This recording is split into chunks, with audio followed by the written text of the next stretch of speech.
नमस्कार, NMF news देख रहे हैं आप। आपके साथ मैं हूं खुशबू राय। यूपी का संभल जिला जो जामा मस्जिद में सर्वे के बाद पूरे देश के केंद्र में आ गया था। मस्जिद में सर्वे से शुरू हुई लड़ाई खुदाई तक पहुंची और संभल का सनातनी इतिहास बाहर आने लगा। सनातन के नए नए प्रमाण मिलने लगे। धरती ने खुद राज उगले तो योगी सरकार भी संभल को एक बार फिर तीर्थ नगरी के रूप में विकसित करने पर जुट गई है।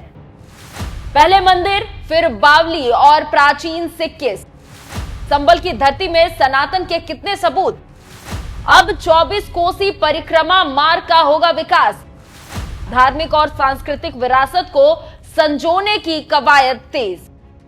संभल को वापस उसके प्राचीन स्वरूप में लौटाने की कवायद तेज हो गई है। यहां कई ऐतिहासिक धरोहरों के प्रमाण मिलने के बाद उन स्थानों को सजाने संवारने का काम तेज हो गया है। इसी कड़ी में संभल की 24 कोसी परिक्रमा मार्ग के विकास का काम और भी तेज हो गया है। डीएम राजेंद्र पेंसिया ने खुद परिक्रमा कर इसका जायजा लिया है। इस मार्ग पर राजेंद्र पेंसिया ने करीब 11 किलोमीटर की पदयात्रा की।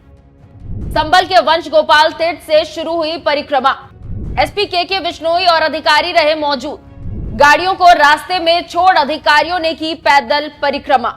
डीएम ने परिक्रमा मार्ग की दिक्कतों को समझा। वंशगोपाल तीर्थ से भोलेश्वर पुलिस चौकी तक की परिक्रमा। दरअसल डीएम राजेंद्र पेंसिया को परिक्रमा मार्ग पर टूट फूट की शिकायत मिली थी। साथ ही बताया गया कि 72 किलोमीटर की यात्रा केवल 48 किलोमीटर की रह गई है। फिर क्या था, डीएम राजेंद्र पेंसिया अपनी टीम को लेकर निकल पड़े। वे टीम के साथ करीब 7 से 8 गांवों के बीच से गुजरे और रास्ते में टूटे फूटे जो भी कमियां थी उस पर ध्यान दिया। परिक्रमा मार्ग पर लगेगी लाइट, टूट फूट होगी ठीक। परिक्रमा करने के बाद राजेंद्र पेंसिया ने रास्ते में लाइट लगाने और टूट फूट ठीक करने के निर्देश दिए हैं। साथ ही गोपाल वंश तीर्थ के डैमेज बोर्ड को भी जल्द ही सही करने का आश्वासन दिया। संभल महात्म्य में 24 कोसी परिक्रमा का जिक्र। 68 तीर्थों और 19 कूपों की परिक्रमा का महत्व। 72 किलोमीटर तक है परिक्रमा मार्ग। देश भर से परिक्रमा करने पहुंचते हैं श्रद्धालु।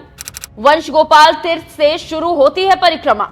वंश गोपाल तीर्थ पर कदम्ब के पेड़ की खास है मान्यता। मान्यता है कि भगवान श्री कृष्ण ने रुक्मणी के साथ यहां विश्राम किया था। प्रशासन का दावा है कि संभल में 68 तीर्थों में से 41 को प्रशासन ने खोज निकाला। वहीं 19 प्राचीन कुएं भी खोजे गए हैं। इसके साथ ही साथ चंदौसी में 150 साल पुरानी बावली की खोज भी की गई है। प्रशासन की कोशिश है कि इन सभी धरोहरों को पुनर्जीवित कर उनके पुराने स्वरूप में लौटाया जाए।